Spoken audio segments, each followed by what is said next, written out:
So, I just finished Legend of Korra Season 4 Balance. Got it done. Finished it, done. There's stuff that I liked, and stuff I didn't like. Stuff that I liked was like, oh yeah, here we go. Stuff I didn't like was like, why is that there? Ew, get rid of it. Mecha, machines, the Iron Giant, The stuff I like, Korra, oh my gosh, such a badass. Sorry, cussed off the bat. It is what it is. But she is a badass. She is just awesome, and I loved her. And the story for Season 4 was also a good story. It's 3 years from Season 3, and the show picks up, and the story is really good. It's not that much stuff going on. You don't get really like lost. You can follow it. It flows. And you don't feel dragged down by stuff besides one episode. So let's go ahead and finish off this series review of Legend of Korra. Let's knock out Season 4 on this episode of Movie Breakdowns series review. What's up, world? Welcome to another episode of Movie Breakdowns. I'm your host, Ali Zakka.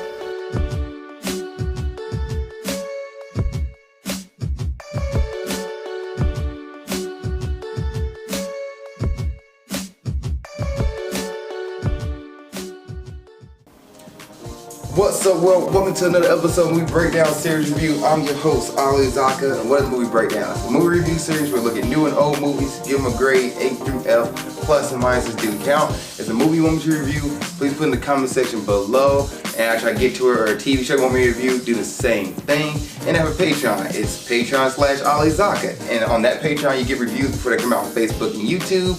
You get first come, first serve. So you ask for a request, you're paying for it, I go get it because you paid for it. Also, you get trailer reactions, trailer reviews, a bunch of other stuff. Now, let's get into this episode, Legend of Korra, Season 4, Balance. What I remembered from before rewatching this season, I remember Korra, who, by the way, is in Season 3. She's there. She has a moment where she drops her name, but she's been there the whole season on the second half of Season 3. I remember Varric pretty much admitting his love to Julie. I remember the train. I remember Zahir coming back. I definitely remember him coming back. I remembered Toph returning, short-haired Korra who was gone, and what was the other thing I have here? Oh, the ending scene. How can I forget the ending scene with Korra and Asami going off into the spirit world and them holding hands and looking at each other, which I remember watching it the first time. I was like, are they a couple? Are they a relationship now? When did this happen? What did I miss? And I actually watched a commentary of the DVD where I watched it years ago, and they was like, yeah, you know, they had a friendship that, you know, it grew into more, and then it was just like, okay, so you just shoehorned this in here because the whole season, Korra and Asami have never really had a romantic kind of vibe. It's always been like friendship vibe, and nothing ever showed that like Korra was like digging her, or Asami was digging Korra. And to throw that at the end of the season, I was like lost, and I was like, it felt rushed. It didn't feel earned, and that's one of my biggest peeves. That's always been a peeve of mine when watching TV shows and stuff like that, when it doesn't feel earned and you just throw it out there. And I was like, okay, and I had to go research it to make sure. I was like, am I confused? I may have misread that. No, I didn't. And it was like almost like they brought Asami along for her to be just that last piece, the love relationship for Korra. And I was like, all right, I guess, you know, I get it. You know, representation is not that big in cartoons, and you know, everybody's different walks of life, and I get that. However, you have to build it up. It doesn't just like one of those things like two people know each other. Relationship. That's not how life works at all. And I remember the writers, the creators, they D and K, I was just calling that D and K. They said that when Korra was writing Asami only, she wasn't writing Bolin and Marco, so therefore she was growing her relationship with Korra then. However, like, her writing a friend doesn't mean they're a relationship. They could have did other things to show that. And I get, because Nickelodeon, they was controlled by Nickelodeon, and Nickelodeon, you know, airtight on things. They gave them a little leeway, but I guess it was so far they can push the envelope. And they apparently redid the ending scene. So instead of them just holding hands going to the spirit world, they holding hands and look at each other like face to face, like Aang and Katara. And once again, I have no problem with them being a couple. I just don't like the fact how they just threw it in there. Just like, oh, and this one little piece here. Are you happy now? like, no. Or like, one more piece. Is this representation? That's not how it works. I'm sorry. But anyway, so yeah, Korra's bi or gay or lesbian. To me, she's bi based off of what I've seen from rewatching the series. But it just one of the things I feel like they just threw in there and just so like, we got representation. Look. Also I remember Bolin being on the train and working with Korra. But yeah, that's my little where I remembered. Now the other stuff, the season of itself. There's a lot of stuff I did remember. There's a lot of stuff I just blacked out on, right? Because like the whole Korra and the machine, I just did not remember that at all. I think I blacked that part out because it was just like, what is the giant robot thing? Heck, I forgot how the final fight between Korra and Korra ended. The first fight I remember that Korra had issues fighting Korra, which was that one-on-one fight that was pretty dang cool. And I remember that, but the rest of it was like blank space. And I remember Korra talking to Toph and learning how to be herself again, and talking to Toph and how to get the metal out of her, the poison out of her body. I remember that, but everything else is like a blur. So, how this season works out. You start off with the first 6 episodes here. You start off with the game, the Air Temple, I should say, not the game, because the game's all been spread out. It's been 3 years since the events of Book 3, so it's all, everybody's kind of doing their own little thing. Asami is one of the leading industries in, like, pretty much Republic City. She has built the city again. She's given mechanics. She's pretty much the corporate badass. I keep saying badass this episode, but she is the boss, the CEO, the head person in charge, and she's running the city as far as like the infrastructure and machines and industry, stuff like that. And she's doing a great job rebuilding Republic City with the president. So she's off on her own thing. Mako is stuck with the new Earth King or Earth Prince. His name is Wu, who's an annoying character. I can't stand him, and he does not get any kind of props. It almost makes me wonder, why is he here? Kind of like comic relief. And then at the end of the season, they actually give him a reason why he's supposed to be there. But Mako's all babysitting him, bodyguarding, babysitting. Bolin's with Korra, and and Batar Jr., who, once again, a character you see in season 3, just like as a background character. He is engaged with Korra, and they are taking over the empire of the Earth Kingdom. They're connecting all the broken cities and individual independent countries and of the Earth Kingdom, and they put them all together and creating this empire, kind of like a dictatorship. The reason why Korra did this was because when the Earth Queen died, the country was in chaos. So for that being in chaos, it was up to her. She felt like to be the one to step up and do something about it, because Korra's gone and Sue doesn't want to be the leader of the Earth Kingdom. So yeah, so that's what Korra is doing. She felt like she needed to step up, and she's taking over the Earth Kingdom. She's going through every independent little town, country, whatever it is in the Earth Kingdom, she's conquering it.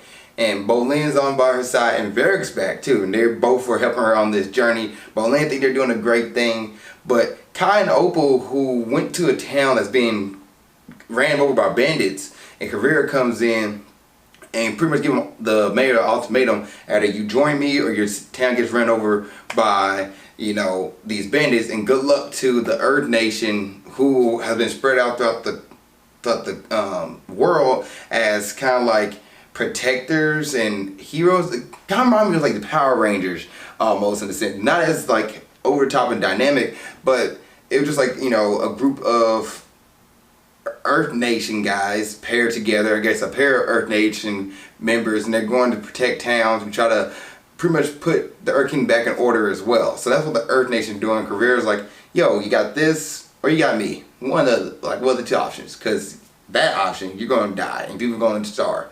My option, at least we come in, put the town up together for a little bit, and then if anybody opposes me, they go to work for our, what do they call it, education camps, which is prison pretty much. So Caveira's on this rampage and pretty much connecting all the Earth Kingdom. At the same time, Korra's been missing. And apparently this is her first time to be back. She finally made it to Republic City, and she's supposed to be getting ready to reveal herself with everybody and reunite with everybody. But she's not there. She hasn't been in Republic City for 3 years. And in the second episode, you get like a flashback of Korra and what happened to her, how she had to learn how to walk again thanks to Katara. Once again, reminding you of season of Avatar: Last Airbender, because why not? But Katara, who's helping her get back on her feet. She's writing Asami. Mako and Bolin write her, but she doesn't respond back to them because we got build this love relationship up.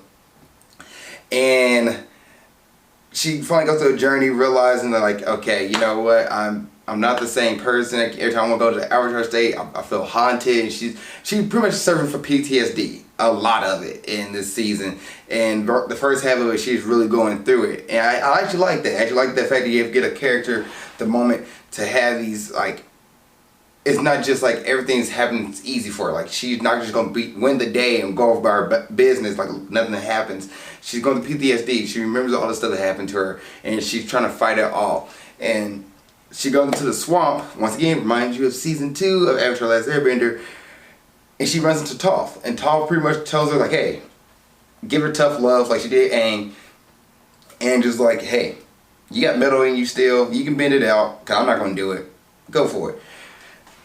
Also, Jinora, Milo, and Ikki get the task of searching down Korra. They find her thanks to Ikki, and they go into the swamp. The swamp's like, yo, Korra's here, snags them in. They find Korra.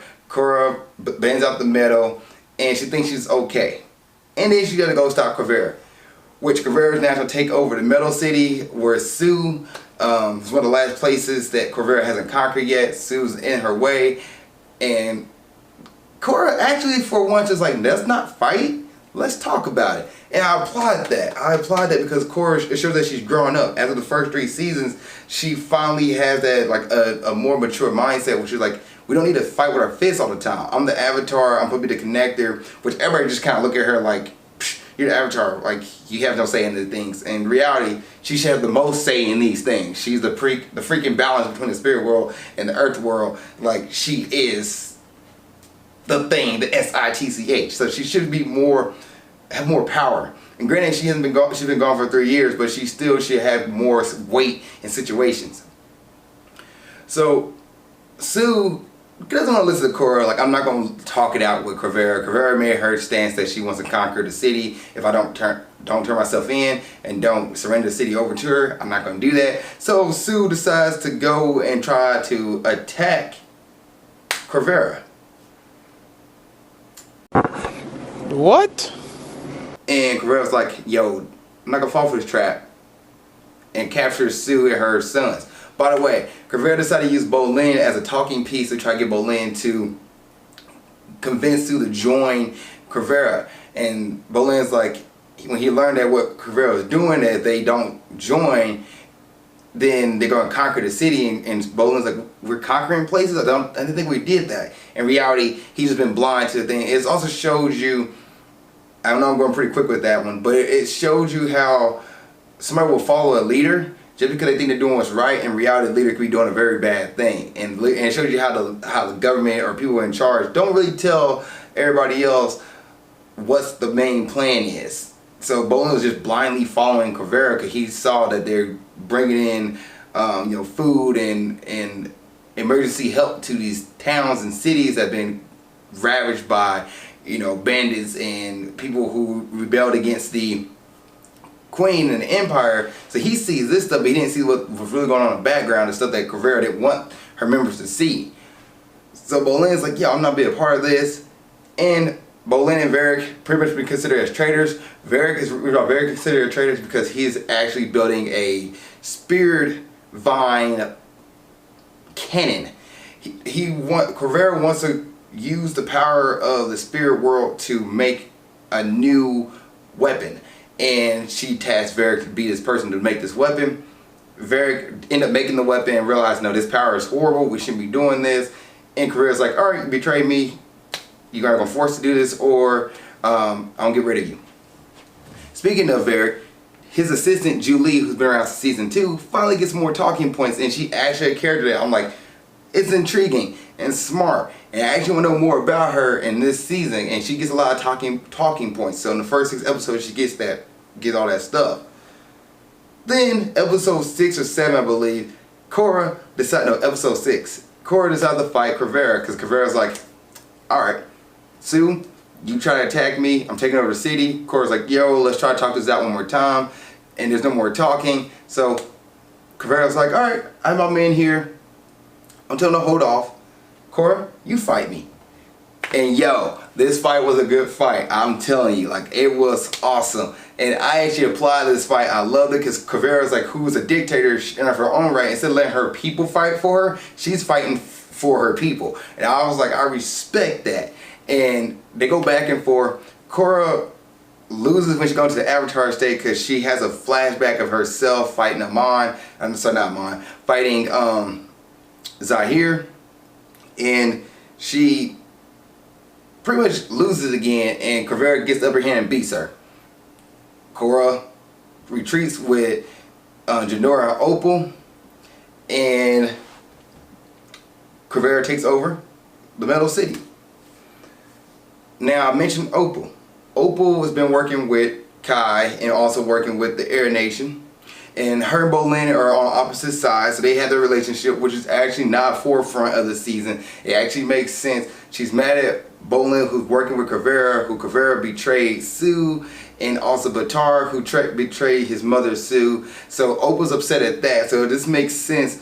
And then Sue's upset at Korra for betraying her, who Sue pretty much treated Korra as her own daughter. So this all makes sense why the Beifong family doesn't like Korra, and Batar is like, you know, I'm betraying my mother, but hey, Korra actually want to do something in the country versus Sue, who wants to sit around. And Bolin is a part of that, so Opal's mad at Bolin. You have two opposite sides of the story. And Bolin eventually, when he finally decides to join the good guys again, he realized what he's doing wrong, he has to find his way back to Opal, which that was a pretty cool storyline there. There's one episode in this season, episode 8, which is called Remembrance, and it's literally them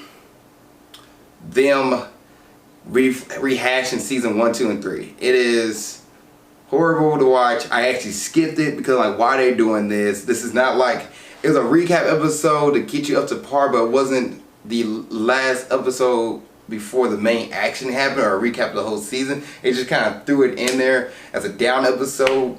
And you literally can get rid of that whole episode and none of it, anything that happens in it doesn't affect the season at all. Oh, by the way, Varric and Bolin do escape Korra. They get out and they run into a bunch of refugees who's also escaping Korra. They fight off Korra's army to get back to Republic City. In episode 9, Bolin and Varric joins the Republic City Council, and they pretty much everybody gets together. So Mako reunites with his brother, Korra reunites with Mako, and reunites with Bolin at the same time. Speaking of which, episode 7, Mako, Asami, and Korra all get together again. So there's a little reunion moment there. And also Wu is around. He gets kidnapped. They rescue him. Unnecessary stuff. Alright, back to the main storyline here. After everybody gets together and they realize, hey, Korra is making this machine that's planning on destroying the country, and she's making her way to Republic City, or the sort of city, not the country, just make her way to Republic City. We gotta find a way to stop her, and let's get ready prepared for battle. The Fire Nation's like, no, we're out of it, we'll be here for defense-wise. But Korra, who is kind of like trying to figure herself out still, realizes that the spirit vines are attacking the people of Republic City, and she's trying to figure out how this is going on. Well, the power source that Korra is using for the weapon that she's creating is from the spirit world, actually from the spirit vines. And she's cutting off the giant swamp tree. She's cutting off the branches of the harness's power. So it's causing the spirit vines to attack everybody, which caused them to attack the people of the city. Korra tries to go into the spirit world to figure out a way to stop the vines, but she can't do it. She has another block. So they make you go meet Zahir again. And I love this. I actually love the talk between Zahir and Korra. I think it's probably one of the few times I've seen in a series where the good guy returns to a place where the villain's at, or the old antagonist is at, and talks to them and start figuring out what's going on and how to like talk things out. And they actually talk things out, and who knows? Who would have thought? Now who knows? But who would have thought that Zahir actually would have helped Korra? And I wanted more Zahir. I actually wanted him to be a good guy. Like, how cool would it have been for Zahir and Korra to team up? Also, Zahir, he said he heard rumors of Korra. He didn't think she'd get that powerful, but she did. You know how cool that would have been for the two to team up? Oh, that would have been awesome. And maybe had like a Frieza and Goku moment. I would have loved that. That would have been so cool. But whatever. Zahir gets Korra into the spirit world, helps Korra get through her mental block and say, you know, don't try to hide it, let it play out. It happened in real life, it's something you had to come over. So he helps her get through this mental block, and Korra's allowed to go back to the avatar state again. Which I also didn't understand towards the ending fight. Why does she go into the avatar state more often? She can do it now. Why does she use it more often? Also, speaking of powers that people are not using a lot, Mako doesn't use lightning that much, and I don't understand why. It's because it takes so much energy. Bolin freaking used lava bending. He's been using it the whole season. Ever since he learned it, he's been using it all the time. Mako has lightning and barely uses it. He uses it in clutch moments, but he doesn't use it like, I feel like he should be like zapping people off the bat, like just like. And he does use it in the ending episode to stop Korra, and Korra does go into the avatar state towards the ending episode to also stop Korra, but I feel like they waited too long to do those cool powers. So Korra, by the way, has harnessed the power of the spirit world. She is in a giant robot suit, Iron Giant, and she's marching her army to Republic City. Battles ensue, people fighting each other. Asame's dad, who's been appearing throughout the episodes, or throughout the season, well, I was like, why is he here? This is why they have Asami here, just so we can talk to her dad. And he had his little redemption arc, which is actually okay, a little tie-in from season 1, great. He helps them get into Korra's giant mecha suit, and they bring down the suit from inside. Korra's like, I'm not giving this up when I fight. And for a moment, I thought it would have been kind of cool to have them fight it out outside the suit, like just Korra and Korra one last time, one last fight. But no, what happens is Korra gets onto the giant, like the suit gets destroyed, but the gun, the cannon to the suit is hanging in the spirit vine. Korra grabs it, shoots it at Korra. Korra dodges it, but it gets out of control because the spirit vine is attacking the cannon, so it gets out of control. It knocks Korra off. About to shoot Korra. Korra comes in, goes into avatar state, saves her, opens up a spirit portal. And Korra and Korra talk it out. They talk it out. They don't finish it with fists. They actually talk it out and have a good conversation, which was like a pretty cool way for a climactic battle to end. Like, you know, it shows Korra's maturity for her to sit there and talk it out with her enemy, not just beat her down. Which would have been, I still would think it would have been pretty cool for them to fight in the spirit world with no powers, just martial arts, and them just going back and forth. That would have been pretty cool though, but I'll take this ending. Now, and then the season finally ends with Vera getting married to Julie, and Korra wrapping things up with Mako. Mako wrapping things up with Wu, and finally said, like, you know, hey man, it's been cool. You did a good job, because Wu actually have a Hercule moment from Dragon Ball Z. He actually helps people escape the city of Republic City while it was under siege by like being like this leader and singing. But it was annoying, but just like how Hercule helped the world raise their hands for the spirit bomb in Dragon Ball Z, what Kid Buu, what Wu kind of did with the Badger moles and get people out the city. So he was kind of like a clutch person who was annoying most of the season, became clutch. But Wu had his moment with Mako, where Mako kind of seemed like he's like, hey man, you grown up to be a good leader. Korra and Mako had their moment to patch things up. Mako's like, I'll follow you to the ends of the earth, Korra. I'll be there with you to fight in battle. Tenzin and Korra had their conversation where they're like, yo, Korra, you've grown up. You're much wiser than you ever are, and you've been a good, avatar and a good person to this world. And then Asami comes in. They have a talking moment where they're like, Asami lost her dad, and she said how she lost Korra, been horrible. They had this conversation moment, and then they go into the spirit world together. They hold hands. You have this moment, and then the light, and they go to the spirit world together, and they look at each other, and you're like, are they a relationship? Is this a thing? And then they go watch the commentary to see, oh, look at that, they're a couple. But yeah, that's pretty much the story of season 4. Now, let me get some things that I liked. For example, I really like Crivera. I actually adore Crivera. Her character, I loved it. Her motivation made sense. And it was somebody who wanted to bring together her not her empire, but her country. She didn't want her country to continue to fall apart, and she's going to use brute force and whatever she needed to do necessary to make her country come together. Matter of fact, there's a scene where her fiance gets captured by the Team Avatar, and she didn't hesitate. She was like, all right, well, I got to do the greater good for my country. Goodbye, fiance, which is messed up. But she put everything else beneath her country, and she was trying to unite this empire for her country, and Republic City was the last thing that was to get united.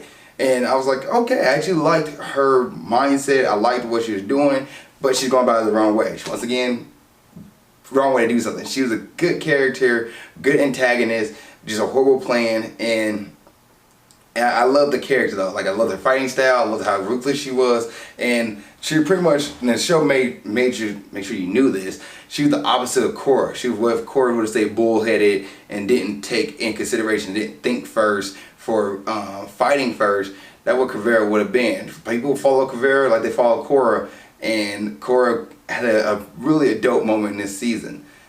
Speaking of Korra, I liked her in this season too. I like that she didn't fight first anymore. I like that she thought about things, and she had to go through PTSD and really understand herself and find herself again. I love that arc. I love her actually growing and her thinking things through. Matter of fact, speaking of him capturing Batar, who is Crivera's fiance, Korra was like, us fighting him is not going to change it. However, we got to take the one thing that he loves. She started thinking, using her wits.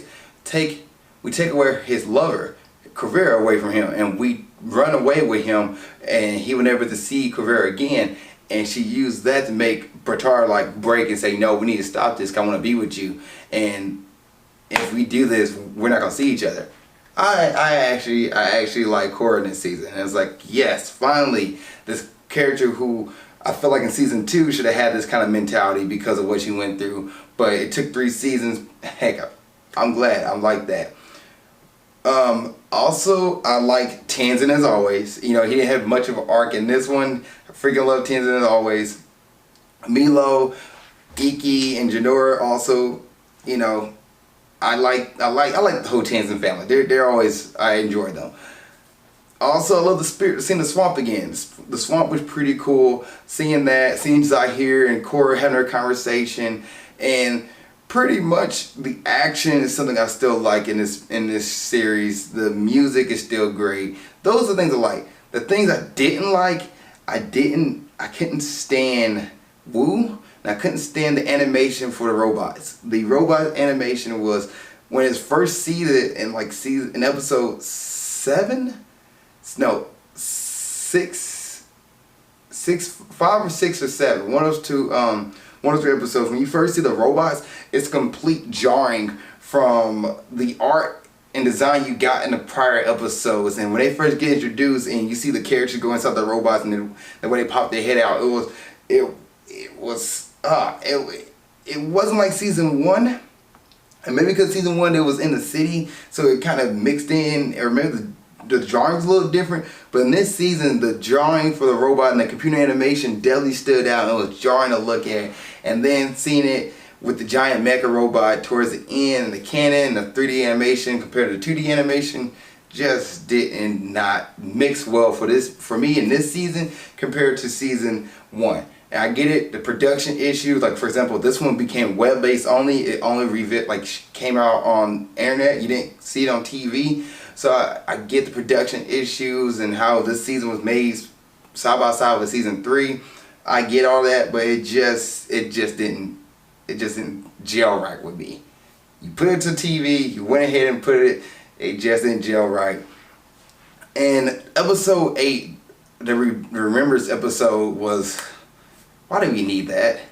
Why did you need this episode? Like, if we haven't been watching season 1 through 3, and maybe they did that because this season came out on like the internet only. It didn't get revealed on TV, so maybe people who was watching didn't get to see season 1 and 2 or 3, so they went ahead and did that.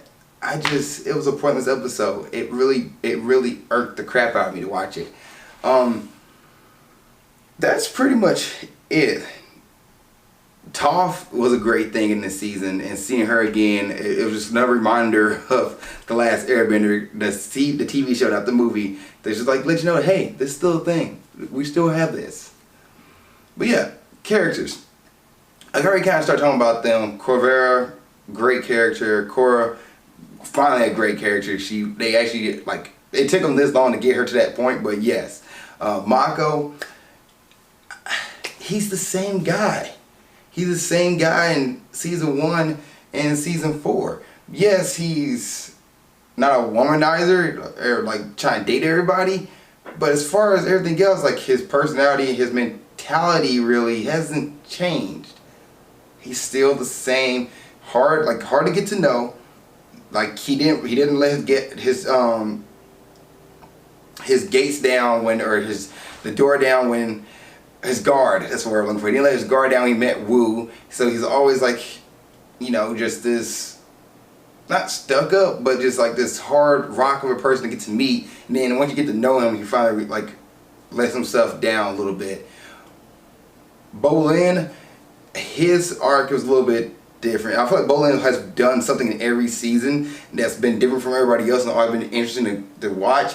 And him being one of the focal points of this season, being like on Caveira's side and realizing what he's doing is wrong. He thought he was doing the right thing to join, the good guys again. It was pretty cool. I like Bolin's arc, and then him trying to get back with Opal, who, Opal family ties got mixed into this, so it all made sense and it all flowed with their relationship thing. It wasn't a forefront like the first season, the second season. It was literally something in the background that just happened to organically play out, and I like that.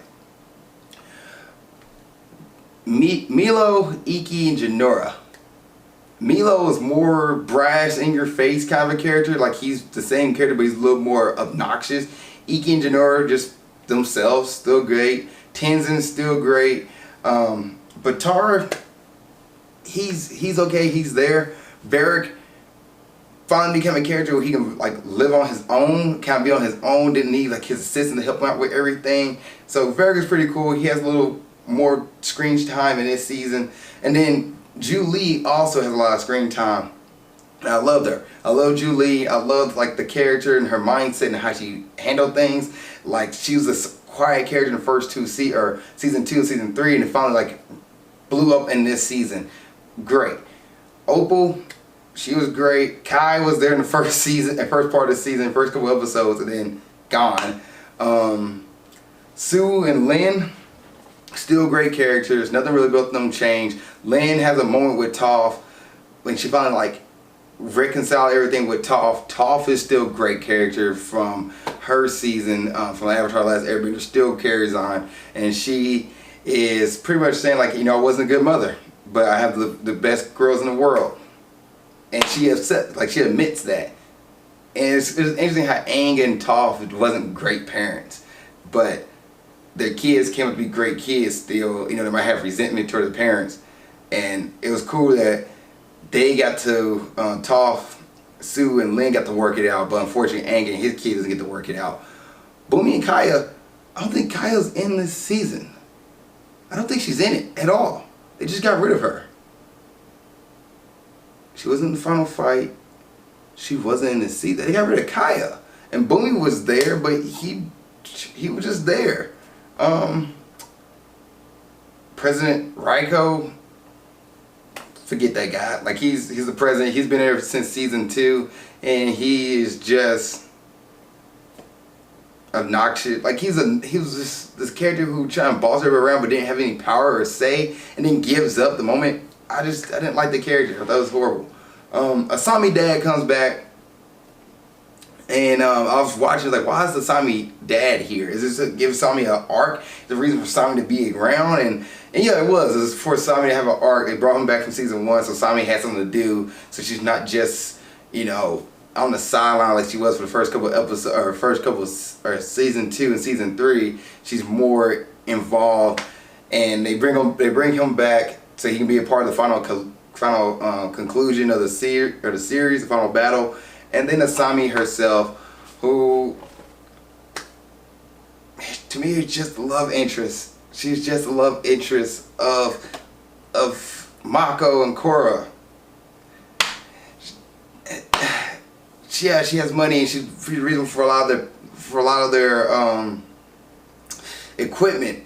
But she, like, after season 1, I don't know. Like, she's got the short end in season 1, gets a short end in season 2.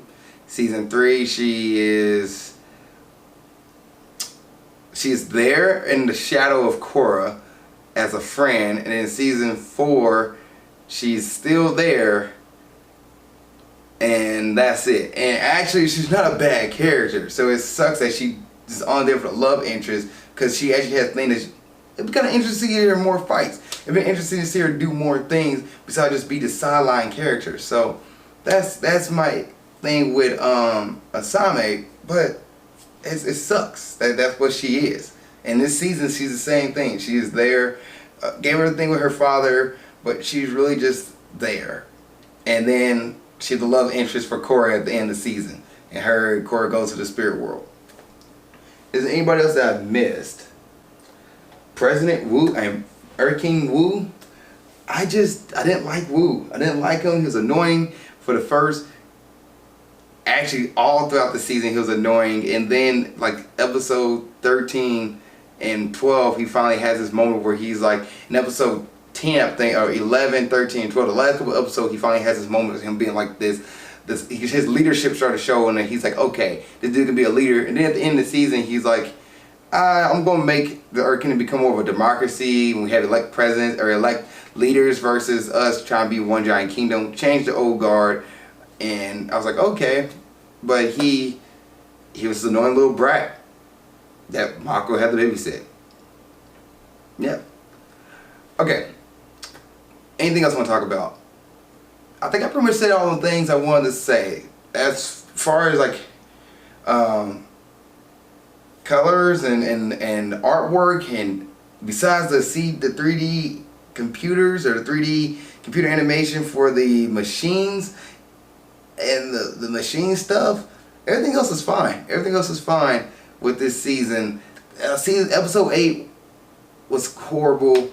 That's about it. Everything else is great. I definitely like the characters. I didn't have a problem with this season. Besides, you know, I enjoyed everything but episode 8 and the mechas and machine in comparison to that. So with that being said, is this a season and series? Come on, Ali. Is this a season you want to watch? Yeah, go for it. If you're watching The Legend of Korra, watch this one. You might have more fun watching this season than season 1 and 2. Grading time. I'm going to grade, I want to say episode 4, but Legend of Korra season 4, book 4, balance, I'm grading a B-. Why a B-, Ali? Well, one, the ending. I felt like they just threw that in there because we need representation versus just let it organically grow. And also, episode 8 was horrible. And then the mecha robot thing, which just, the computer animation for that was really bad. Didn't really look good. And they tried it, I gave them a shot, but I get it, the production issues, but yeah, it's a B- season because of those things. But as far as that, the main storyline, great. I enjoyed it. Korra's issues and Korra's like coming back and being herself, great. Toph getting introduced, great. Kavira, great. Freaking Zahir coming back, I freaking love it. I wish Zahir could have helped Korra. That'd been so awesome. But great. Tenzin and his family is always a great thing. I freaking love them. It's a B-. This is why. Well, anything else? Nope. That's it.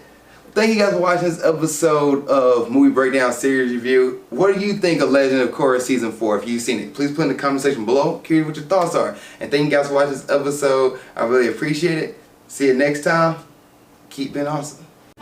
Thank you guys for watching this episode. I really appreciate it. Please like, share, comment, subscribe. Also, you want to see what else I'm doing in my normal life and other things that's going on, please follow me on Instagram at Ali_Zakka. I'll put it right here around my face. Yep, right there. Also, if you want more episodes of movie breakdowns or grind towards success or whatever it is I'm doing on YouTube, you know what? Follow my page right here, like I said before, the little comment thing right there, And then you can watch the last episode of Movie Breakdowns right here, and watch the last episode of Grind Towards Success right there. Other than that, thank you guys so much. I really appreciate y'all. See y'all next time. Keep being awesome.